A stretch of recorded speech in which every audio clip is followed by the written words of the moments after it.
un querit en nuestras vidas. Un arroyo solitario y desconocido, donde Dios nos manda para entrenarnos y para que lleguemos a ser hombres y mujeres de Dios. Un lugar donde nuestra fe se robustece, donde maduramos, donde aprendemos lo que realmente es ser cristiano. En estos tiempos que se vive un cristianismo tan cómodo, donde todo lo que se proclama es bendiciones, triunfos, victorias, y se habla un poco de prueba, de adversidades, ignorando que ellas forman parte de nuestra vida, porque Dios las permite y Él tiene un sabio plan con cada una de ellas. Y como he dicho en otras oportunidades, ninguna en absoluto es un accidente. Ahora, veamos entonces lo que significó esta experiencia para el profeta. Y quiero que mantenga en mente, porque usted puede pasar también por un querit. Vamos a estar hablando de la necesidad de este querit. Quiero que recuerden nuevamente lo que ya dijimos. Aparece Elías por primera vez. Dice el verso 1, entonces Elías Tifita, que era de los moradores de Galaad, dijo a Acab: vive Jehová Dios de Israel, en cuya presencia estoy, que no habrá lluvia ni rocío en estos años, sino por mi palabra. Un mensaje de juicio. Un mensaje impopular, por cierto. Un mensaje que le iba a granjear el rechazo de estos corruptos, especialmente de Jezabel. Este sencillo y desconocido vocero, el hombre que había salido de un lugar insignificante, se para ante el hombre más poderoso del país, cuya dominante esposa Jezabel, como ya dijimos, era la que llevaba los pantalones. Bueno, en aquel momento yo no sé si los hombres usaban pantalones o no, pero lo que fuera, era ella la que mandaba. Y le dice: habrá un hambre que durará años. Como dice literalmente, no habrá lluvia ni rocíos en estos años. Y le da la fuente de información. Su fuente de información le dice: Jehová, Dios de Israel. Fíjense que comienza: vive Jehová, Dios de Israel. Esto es un mensaje de Dios de parte de Dios para ustedes. Está desafiando la importancia que Acab se había dado a sí mismo. Ahora quiero que piensen algo, hermanos. No estamos hablando de semanas o meses de sequía. Estamos hablando de años. No habrá rocío ni lluvia durante estos años, dijo Elías. Palabras de juicio. Palabras que amenazaban la vida. Ahora, tratando de ponerme en las sandalias de Elías, yo me imagino que él lo que hubiese querido en ese momento era salir ya, después de haberle dado ese mensaje a estos dos, e ir por todo el pueblo, proclamando el mismo mensaje, llamándolos a todos al arrepentimiento, diciéndoles: viene el juicio de Dios. Su propósito es que se vuelvan de esa idolatría al Dios verdadero. Su propósito es que ustedes se arrepientan y le busquen de todo corazón. Eso estaría seguramente en el corazón de Elías. Sin embargo, el plan de Dios era otro. Dios le dijo: no, Elías, no vas al público. Te vas a aislar.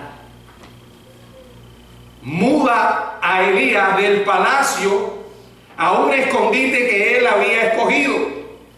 Muda al profeta del foro público al refugio privado, de la luz de la actividad a la oscuridad de las sombras. Qué extraño debió haberle parecido esta orden a Elías. Ahora, quiero que me sigan. Yo espero que usted haya traído su Biblia, no en el teléfono, en la mano. porque el teléfono le puede distraer y se supone que debe estar apagado. Y si usted, primero, si me sigue en la Biblia, es probable que no se duerma. Y número 2, va a saber de qué estoy predicando. Lo primero que debía hacer era esconderse. Verso 3: apártate de aquí y vuélvete al oriente, y escóndete en el arroyo de Querit, que está frente al Jordán. Yo no sé, pero creo que esto es uno de los mandamientos más difíciles de escuchar y más difíciles de obedecer. Esto de ir y esconderse. Y especialmente si usted es un tipo de persona que se siente cómodo con la notoriedad, ¿verdad? O alguien que ha sido bendecido con grandes habilidades para el liderazgo, tiene talento, tiene carisma, sabe hablar bien, le cae bien a la gente, es un tipo popular, y de pronto Dios te dice, tienes que esconderte. También es cierto si usted es una persona activa, que le gusta hacer cosas, algo así como Vargas, el hombre que es incansable. Imagínese Vargas, que Dios le diga, tiene que esconderse, solo no se lleva Magda. En primer lugar, ¿por qué Dios le dio esta orden a Elías? Bueno, primero quería realmente protegerle de Acab, de su señora. En segundo lugar, quería entrenarle para que llegara a ser el hombre que Dios quería que fuera, porque la responsabilidad que tenía era grande y lo que venía era grande, no era algo ligero. Acuérdense que estaba desafiando a las mismas huestes del infierno. Vamos a ver más adelante cuando se enfrenta a los profetas de Baal de una manera extraordinaria. Dios quería prepararlo. Por eso le dice, escóndete. ¿Saben? Hay momentos de nuestra vida en las que Dios nos manda a aislarnos, o en las que Dios nos dice, es tiempo de que pares, porque andamos como máquinas y el Señor quiere que nos detengamos. Muchas veces nos habla a través de otras personas, pero no escuchamos. Entonces Dios envía una prueba a nuestra vida para que nos detengamos. Y generalmente cuando esto ocurre, muchas veces es protección y capacitación los objetivos que tiene con nuestra vida. Ahora, lo segundo que Dios hace después que envía a Elías al campamento de Querit es decirle cómo va a sobrevivir. Verso 4: beberás del arroyo, y yo he mandado a los cuervos que te den allí de comer. El Dios que lo llama es el Dios que va a proveer. Hace provisión para el bienestar físico de Elías durante este tiempo, pero también para su bienestar espiritual. Dios sabía lo que Elías necesitaba. Por eso el silencio y la soledad iban a ser parte esencial del entrenamiento que recibiría. La buena noticia es esta, y es que este hombre extraordinario, sin un momento de vacilación, obedece. Verso 5: y él fue e hizo conforme a la palabra de Jehová, pues se fue y vivió junto al arroyo de Querit, que está frente al Jordán. Si Dios le dijera a usted algo parecido, ¿cómo reaccionaría? ¿Aceptaría la tarea con una obediencia tan inmediata? ¿Estaría dispuesto a hacer lo que Dios le ha dicho? Elías estaba listo para servir a su Señor. Él le proveería sus necesidades. Verso 6: y los cuervos le traerían pan y carne por la mañana y pan y carne por la tarde, y bebía del arroyo. Tremendo. Hay entrenamiento. Miren, Dios mismo se iba a encargar de sus necesidades. Aquellos cuervos vendrían, estarían allí como camareros, trayéndole el menú diariamente al profeta, directamente de Dios. Pero, siempre hay un pero que lo estropea todo. Recuerden que él fue mandado a Querit para ser entrenado. Y es lo que encontramos en el verso 7. Pasado algunos días, se secó el arroyo, porque no había llovido sobre la tierra. Una mañana, Se levanta el profeta. Le llama la atención que el arroyo ya no estaba brotando como antes. Ya el agua no estaba corriendo tan libremente como lo había hecho en el pasado. Siguió observando los días siguientes y vio que cada día disminuía más. Entonces una mañana, cuando se levantó para asearse, miró, ya no había agua, solo arena húmeda. Ya no había agua.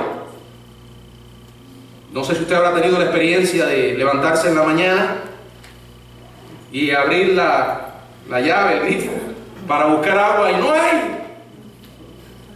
Entonces ahí es cuando comenzamos a valorar el agua, porque empezamos a sufrir las consecuencias. No hay agua. Y cuando comienza a hablar con la gente le nota que no había agua. No se pudo lavar la cara y mucho menos la boca. Estar sin agua es incómodo. Ahora, no solo para asearse, para tomar, para cocinar, para bañarse. El profeta se levantó en la mañana y ya no había agua. Se había secado. Me imagino que buscó algún charquito. Nada. ¿Le suena familiar esta experiencia? Ahora, no en el sentido del agua. Todos hemos tenido sequía en nuestra vida. Los que venimos de algunos lugares donde hay problemas con el agua, sabemos lo que es usar el agua bien racionada. Nada de duchita con agua caliente, a cubito y agua fría. Un cubito que tienes que agarrar el agua. Pero no me estoy refiriendo a eso. Me estoy refiriendo a la experiencia difícil de que un día usted se levanta y se da cuenta que su arroyo se secó. En un momento de su vida usted notó que el arroyo estaba brotando. Tenía una buena cuenta bancaria, un negocio que estaba floreciendo. Estaba en una carrera emocionante y siempre en crecimiento. Sus relaciones eran satisfactorias. Todo le marchaba a las mil maravillas. Se sentía saludable. Pero un día comenzó a faltar el agua y el arroyo se secó. Voy a ponerles algunos ejemplos. Ejemplos que imaginé, ¿no? No son casos de acá de la iglesia, son casos que ocurren en todo el pueblo de Dios. Hubo un tiempo en que usted tuvo la satisfacción de utilizar su voz para cantar al Señor. Y cuando se paraba en este lugar, todos quedaban impactados por el espíritu con que lo hacía y la maravillosa voz con la que Dios le había dotado. Pero un día se enfermó y detectaron que tenía un tumor en sus cuerdas vocales. Tuvo que operarse, pero la cirugía le quitó más que el tumor. Perdió su bella voz. El arroyo se secó. La empresa en la que usted trabaja se muda de pronto a otro lugar. Tiene que tomar la decisión de dejar el lugar donde usted ha estado viviendo por años. Tiene que dejar su iglesia, donde conoce a los hermanos, donde ha estado creciendo. La música que una vez escuchó ahora es un recuerdo. Llegó a un lugar y la predicación es pobre. Sus hijos se sienten insatisfechos. No se acostumbra al nuevo lugar. Su arroyo se secó. Hubo un tiempo en que sus problemas o su vida familiar marchaba a las mil maravillas. El Señor le dio la bendición de tener, vamos a imaginarnos ahí, unos 4 o 5 muchachos, ¿verdad? Y mientras estaban pequeños todo era una armonía. Disfrutaba su familia. Ellos venían a la iglesia, usted los traía, tenían su culto familiar. Un día las cosas comenzaron a cambiar. Esos niños pequeños crecieron y comenzaron a rebelarse a la autoridad paterna o materna. Ya no querían hacer lo que usted les decía. Fueron influenciados por el mundo. Un día se apartaron de la iglesia. Hoy usted mira a su familia y siente un profundo dolor por lo que está pasando. Su arroyo se secó. Ha estado casado durante 30 o 40 años. Pensó que conocía a la persona con la que se había casado. No son perfectos. Sin embargo, lograron armonizar durante muchos años. Pero un día él le dijo que quería decirle algo. No imaginó lo que le iba a decir. Y fue algo como esto: fulano, lamento decirte que ya hemos pasado muchos años juntos. Y la verdad es que yo no te amo. No siento nada por ti. Es más, yo amo a otra persona, otra mujer. Bueno, como están las cosas hoy, puede que le diga, yo amo a otra mujer, o sea lo que sea, es una experiencia sumamente triste. Es como si recibiera un golpe en la cabeza que le deja en shock. ¿Cómo es posible? Literalmente, su arroyo se secó. De pronto un día descubre que uno de sus hijos se ha vuelto adicto a la pornografía o a las drogas. Su arroyo se secó. Aquella niña hermosa que usted crió durante muchos años, un día viene y le dice, papá o mamá, estoy embarazada. El arroyo se secó. Muchas veces, hermanos, nos encontramos en experiencias similares.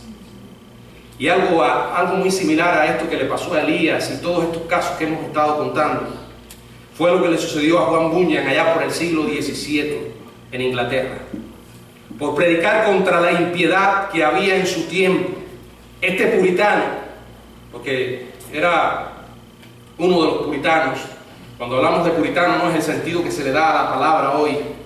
De una manera despectiva se le dice a alguien, tú eres puritano. No, los puritanos ingleses eran cristianos fieles, de que amaban profundamente la palabra y vivieron una vida de integridad tremenda. Y de hecho nosotros en la teología hemos recibido la herencia de ellos. Juan Bunyan era uno de ellos.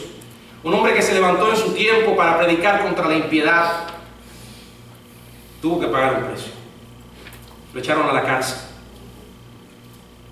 El arroyo de la oportunidad y de la libertad se le secó a Juan Bunyan. Sin embargo, él seguía creyendo que Dios estaba vivo y que a pesar de lo que le estaba pasando y que él no lo entendiera, sabía que Dios estaba con él. Convierte esa prisión en un lugar de alabanza, servicio y creatividad y se pone a escribir lo que ha sido una de las obras más grandes de la historia del cristianismo, el libro más leído después de la Biblia, titulado El progreso del peregrino. La alegoría más famosa de la historia de la lengua inglesa.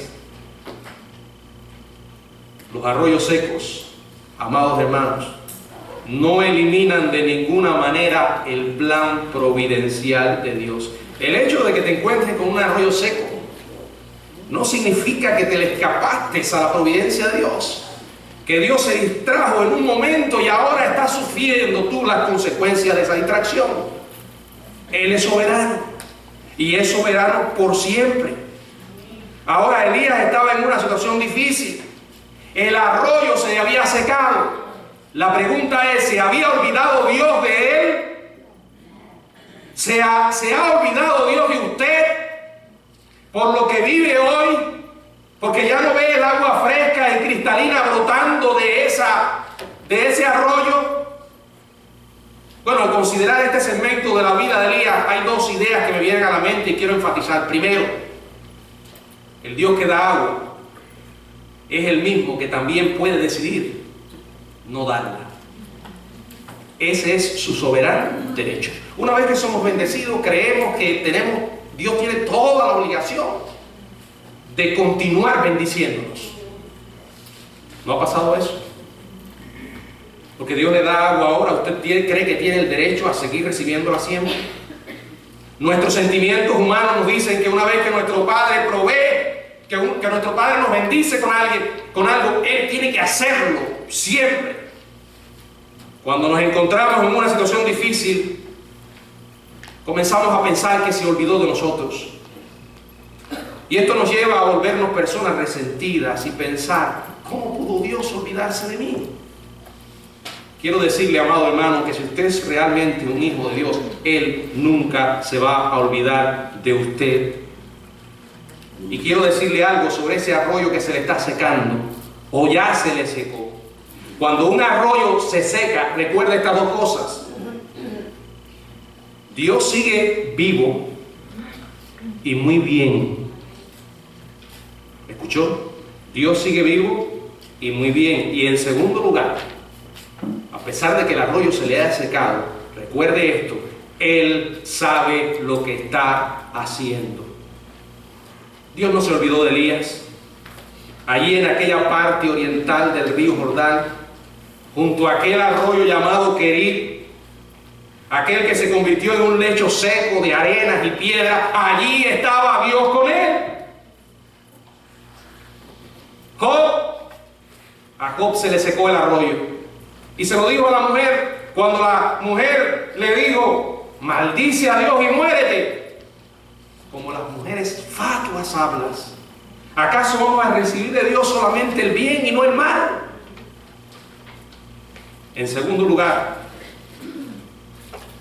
en este momento de la vida de Elías, él debe haber aprendido que ese arroyo seco era un resultado directo de la oración de Elías. Quiero que vean lo que dice la Biblia en Santiago 5:17.